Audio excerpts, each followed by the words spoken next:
हाँ बच्चों, किसी कारण से ये बीच में वीडियो बंद हो गया था, तो इस वीडियो को देखने से पहले आप इससे जस्ट पीछे वाला वीडियो जरूर देखना है, जिसके अंदर मैंने ये सवाल जो करवा रहा था ये बीच में यहाँ पे रह गया था, तो इसको आप कंप्लीट कर लेना और फिर उससे आगे हम स्टार्ट करते हैं। ठीक है बच्चों, ये गलती से कहीं से कुछ मैसेज वगैरह आ गया था, जिसकी वजह से वीडियो ये बंद हो गया था डाउनलोड करते शूट करते टाइम। तो अभी आप इससे आगे देखिएगा। तो यहाँ तक हमने कंप्लीट कर लिया था, इसको अलग अलग कर लीजिएगा। 360 बटा में 442 प्लस आयोटा 599 बटा में 442। तो इस प्रकार से करके ये हमारा थर्ड क्वेश्चन था मिसलेनियस एक्सरसाइज 5 का। ठीक है बच्चों, इस प्रकार से करके एक बार मैं दोबारा से बता देता हूँ। यहाँ पे एलसीएम लेना है, ये आएगा ये आएगा, ठीक है। फिर इसको 2 से मल्टीप्लाई कर लेना और इन दोनों को आपस में मल्टीप्लाई करना, इसको सिंप्लीफाई कर लेना, इसको सॉल्व करना। आयोटा स्क्वायर की वैल्यू -1 होती है, माइनस माइनस प्लस 4 और 1 5 हो जाएगा, -3 आएगा इनटू ये था हमारे पास। अब ऊपर वाले को मल्टीप्लाई कर लेना, नीचे वाले को मल्टीप्लाई कर लेना, ये आ जाएगा और नीचे ये आ जाएगा। आयोटा स्क्वायर की वैल्यू -1 होती है, तो ये +36 हो जाएगा। 36 में से 3 घटाएंगे तो वास्तविक भाग 33 हो जाएगा और काल्पनिक भाग 31 आएगा। नीचे भी आयोटा स्क्वायर की वैल्यू -1 होती है, माइनस माइनस प्लस हो जाएगा, 3 25 और 3 28 और माइनस का 10 आएगा। बटे में आयोटा है, परिमेयकरण करना पड़ेगा क्योंकि नीचे आयोटा हमें नहीं छोड़ना। लेकिन उससे पहले थोड़ा सा ये आसान हो जाए, इसलिए मैंने इसमें से क्या किया, 2 कॉमन निकाल लिया, इनटू 14 + 5 आयोटा, 14 + 5 आयोटा, चिन्ह चेंज करके परिमेयकरण कर लेंगे। ऊपर मल्टीप्लाई किया, नीचे मल्टीप्लाई किया, इसको सॉल्व कर लिया। सॉल्व करने के बाद ये आ गया, वास्तविक भाग अलग, काल्पनिक भाग अलग कर लेंगे। ठीक है बच्चों, अब इसके बाद में 4th क्वेश्चन देखिएगा।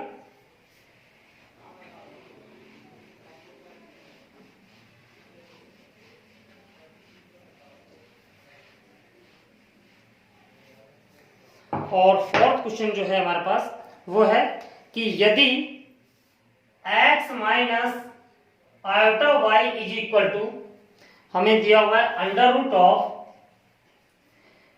c minus a minus iota b बटा में c माइनस आयोटा d, तो हमें सिद्ध करना है कि x square plus y square का whole square is equal to a square plus b square, a square plus b square बटा में c square plus d square. ये हमें गिवन है, ये हमें सिद्ध करना है। एक काम करते हैं, यहाँ पे पहले तो अंडर रूट को हटा लेते हैं, दोनों तरफ वर्ग कर देते हैं। तो दोनों पक्षों का वर्ग करने पर, यानी कि स्क्वायर बोथ साइड्स, तो कितना होगा यहाँ पे x minus iota y square और यहाँ पे हो जाएगा a माइनस आयोटा b बटा में c माइनस आयोटा d।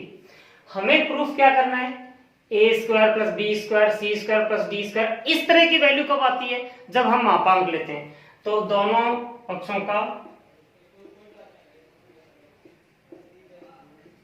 मापांक लेने पर,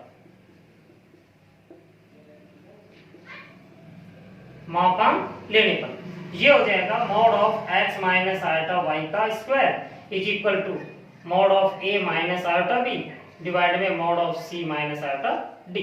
एक प्रॉपर्टी मैंने बताई थी मापांक के टाइम पे कि अगर ये पूरा मापांक है यहाँ पे, तो ऊपर नीचे अलग अलग हो जाता है हमारे पास इस प्रकार से कि Z1 बाय Z2 अगर ये मापांक है तो ये अलग अलग हो जाता है, दोनों की वैल्यू सेम ही रहती है, इन दोनों का मान सेम ही आएगा। तो देखिए अब इसका मापांक कितना होगा, x square plus y square. क्या करते हैं हम, वास्तविक भाग का वर्ग प्लस काल्पनिक भाग का वर्ग का वर्गमूल और होल स्क्वायर है यहाँ पे कितना होगा, under root of a square plus b square बटे में under root of c square plus d square. यहाँ पर स्क्वायर है, अंडर रूट हट जाएगा अपने आप ही। फिर इसके बाद बोथ साइड यहाँ पे स्क्वायरिंग कर देना, दोनों तरफ फिर एक बार वर्क कर देना, तो ये तो आ जाएगा x square plus y square का होल स्क्वायर बराबर a square plus b square बटा में c square plus d square. तो इस प्रकार से करके हमारे पास ये प्रूफ हो जाता है। ठीक है, कोई ज्यादा मुश्किल नहीं है। पहले वर्क कर लेना, फिर दोनों तरफ मापांक ले लेना, मापांक को सॉल्व कर लेना, और स्क्वायर कर देना दोनों तरफ, तो आंसर आ जाएगा हमारे पास। नेक्स्ट क्वेश्चन देखिए, फिफ्थ।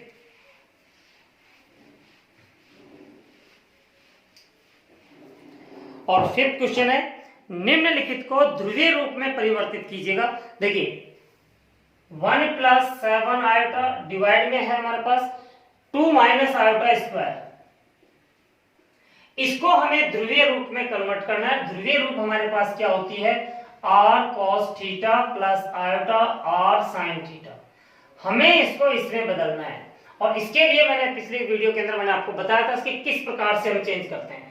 तो चेंज करने से पहले हमें इसको सिंप्लीफाई करना पड़ेगा, सरल करना पड़ेगा, यानी कि इसको मानक रूप में कन्वर्ट करना पड़ेगा a + आयोटा b के फॉर्म में। a + आयोटा b के फॉर्म में हमें इसे कन्वर्ट करना है पहले। तो कन्वर्ट करने के लिए तो पहले होल स्क्वायर खोलना ही पड़ेगा हमें। तो 1 + 7 आयोटा बटे में a² + b² - 2ab। अब इसको और सॉल्व करते हैं, तो 1 + 7 आयोटा बटा में ये -1 हो जाएगा, तो 4 में से 1 जाएगा, तो 3 - 4 आयोटा। अब क्या करें, बटे में आयोटा रखा है तो हमें परिमेय करना पड़ेगा। तो 3 + 4 आयोटा से ऊपर गुणा करो, 3 + 4 आयोटा से नीचे गुणा करो। ऊपर गुणा करेंगे तो 1 से दोनों को गुणा करना पड़ेगा, 3 + 4 आयोटा।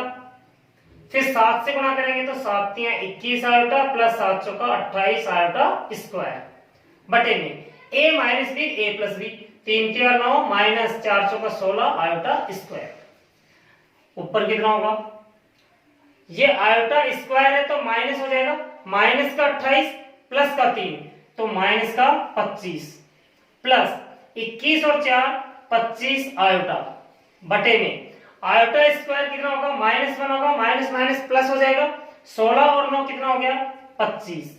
तो हमारे पास ये आ गया -1 प्लस आयोटा।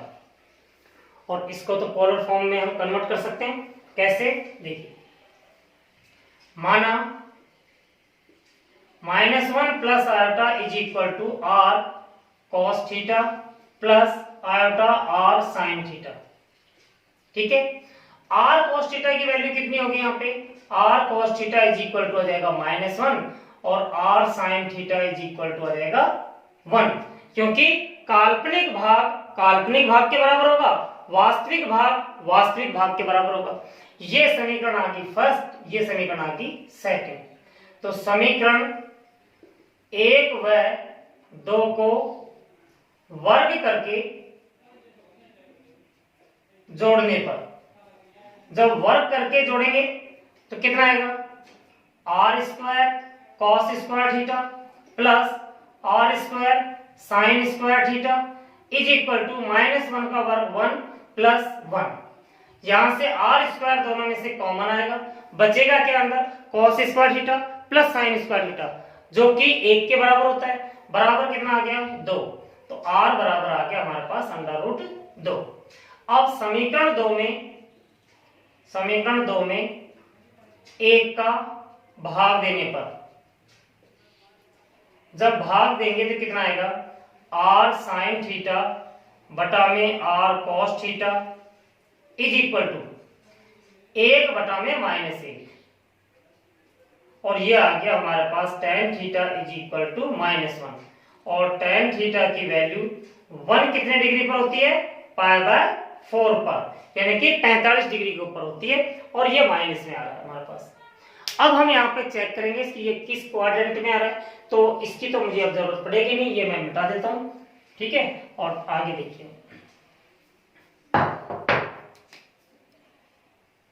और मैंने ये बताया था कि जब क्वाड्रेंट में हम चेक करेंगे तो हम यहाँ पे देखेंगे cos थीटा और sin थीटा की वैल्यू कैसी है। cos थीटा नेगेटिव है, sin थीटा पॉजिटिव है।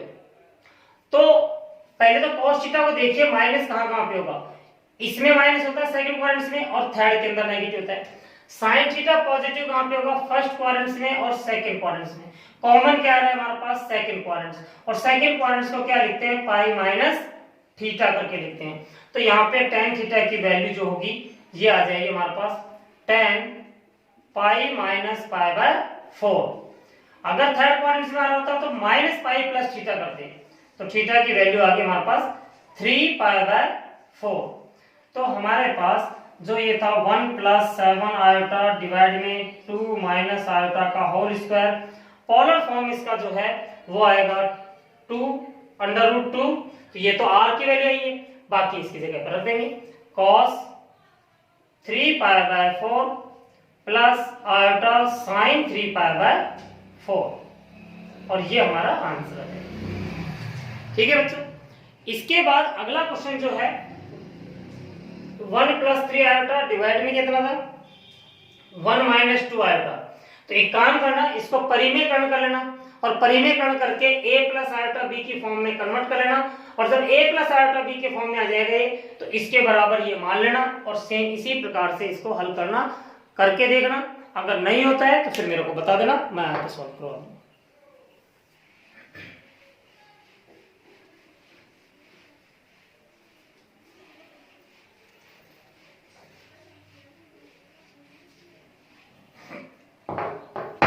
इसके बाद 6 से लेके 9 तक के क्वेश्चंस के अंदर सिर्फ समीकरण हल करने में, द्विघात समीकरण, जैसे 5.3 में आपने किया है, 5.3 के अंदर आपने द्विघात समीकरणों को सॉल्व किया होगा, हल किया आपने।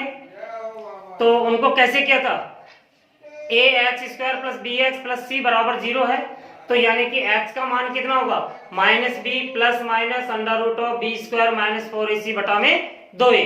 ये वाला फार्मूला लगा करके आपने इसको सॉल्व करना है, तो ये आप कर सकते हो। ठीक है, अब इसके बाद हमारे पास नेक्स्ट जो क्वेश्चन है वो देखिए 10th। ये 4 क्वेश्चन आपने करने, अगर नहीं होते हैं तो बता देना आप मेरे को। 10वां क्वेश्चन है कि यदि z1 बराबर 2 - आयोटा एंड z2 बराबर 1 + आयोटा हो, तो हमें इसका मान ज्ञात करना है। किसका, z1 + z2 + 1, z1 + z2 + 1 बटा में z1 - z2 प्लस आयोटा कैसे सॉल्व करेंगे देखिए। z1 की वैल्यू है 2 - iota plus 1 + iota plus 1। z1 की वैल्यू 2 - आयोटा, z2 की वैल्यू 1 + आयोटा, और प्लस में 1 था यहाँ पे। z1 की वैल्यू 2 - आयोटा माइनस, और जब इसको लिखेंगे तो दोनों माइनस में हो जाएंगे, प्लस आयोटा। आगे सोल्व कीजिए इसे, देखिए 2 और 2 4, ऊपर तो 4 हो गया, बटे में 2 में से 1 जाएगा तो 1 बचेगा, और आयोटा से आयोटा कैंसिल, माइनस का आयोटा आ गया। ठीक है, अब एक काम कीजिएगा, 4 तो सिर्फ वास्तविक भाग ही है यहाँ पे, तो इसका मॉडुलस निकालने के लिए देखिए 4 + आयोटा 0 है, तो इसका मापांक क्या होगा √4 का स्क्वायर प्लस 0 का स्क्वायर, यानी कि 4 × 4 = 16 का अंडर रूट, यानी कि 4 ही आ जाएगा। तो ऊपर तो आ गया हमारे पास 4, और इसका जो मापांक जो होगा, यानी कि इसको हम अलग अलग करके भी लिख लेंगे, mod of 1 - आयोटा।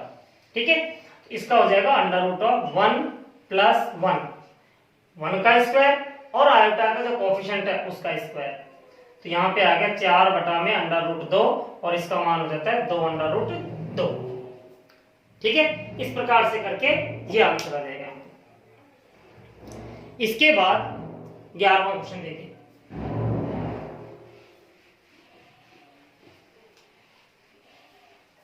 11वां क्वेश्चन में कह रहा है कि यदि a + iota b = x + iota का होल स्क्वायर डिवाइड में है 2x² + 1, 2x² + 1, तो हमें सिद्ध करना है क्या कि a² + b² = x² + 1 का होल स्क्वायर बटे में 2x² + 1 का होल स्क्वायर। अभी थोड़ी देर पहले हमने ऐसा ही क्वेश्चन किया था, शायद चौथा क्वेश्चन था वो। क्या करना है हमें, a² + b² की फॉर्म में चाहिए, तो दोनों तरफ मापांक ले लेना। तो मापांक लेंगे तो कितना आएगा, ये हो जाएगा x + आयोटा का होल स्क्वायर बटे में 2x² + 1।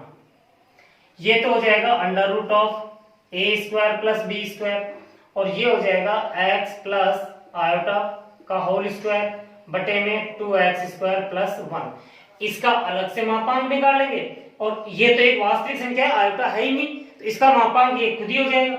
ठीक है, तो ये आ गया हमारे पास कितना, a square plus b square is equal to under root of x square plus 1 का स्क्वायर होल स्क्वायर बटे में 2x स्क्वायर प्लस 1, और आ गया a square plus b square is equal to x square plus 1 बटे में 2x square plus 1। दोनों तरफ वर्ग कर देना, तो यहाँ पे आ जाएगा a square plus b square is equal to x square plus 1 का होल स्क्वायर बटे में 2x स्क्वायर प्लस 1 का होल स्क्वायर। तो इस प्रकार से करके इस क्वेश्चन को आपने सॉल्व करना है। 12वां क्वेश्चन जो है, ये जैसे मैंने दूसरा क्वेश्चन बताया था उसी प्रकार से आपने 12वां क्वेश्चन करना है। कैसे कि मैं यहाँ पे एक बार लिख देता हूं इस क्वेश्चन को, कि real value of Z1 Z2 बटे में Z1 बार ये निकालना है, और हमें Z1 और Z2 अलग अलग कॉम्प्लेक्स नंबर दिए हुए हैं। तो क्या करोगे, Z1 को Z2 से मल्टीप्लाई करोगे, Z1 का कंजुगेट निकालोगे संयुग्मी में, उससे आप डिवाइड करोगे, बटे में आयोटा आ रहा है तो रैशनलाइजिंग करोगे, रैशनलाइजिंग करके इसको a प्लस आयोटा b की फॉर्म में कन्वर्ट कर लोगे। उसके बाद में उसका जो रियल पार्ट है वो इसका आंसर आ जाएगा। ठीक है, सेकंड के अंदर इमेजिनरी पार्ट पूछा है वो निकाल लेना। इसके बाद 13वां क्वेश्चन जो है 1 प्लस 2 आयोटा बटा में 1 माइनस 3 आयोटा दे रखा है। इसका मापांक और कोणांक दोनों चीज पूछे, दोनों पूछे, तो क्या करोगे, 1 प्लस 3 आयोटा से ऊपर नीचे गुणा करोगे, गुणा करने के बाद में सॉल्व करोगे, इसको सॉल्व करने के बाद में a प्लस आयोटा b की फॉर्म में ये कन्वर्ट हो जाएगा। और जब ये a प्लस आयोटा b की फॉर्म में कन्वर्ट हो जाएगा तो उसके बाद में आप इसका बराबर r cos theta plus iota sin theta के फॉर्म में रख करके और वहां से r और थीटा का मान निकाल लेना। इस प्रकार से करके ये क्वेश्चंस आपने करने की कोशिश करनी है। 13 क्वेश्चंस करके देखने, इससे आगे जो है मैं वो नेक्स्ट क्लास में कराऊंगा। Thank you.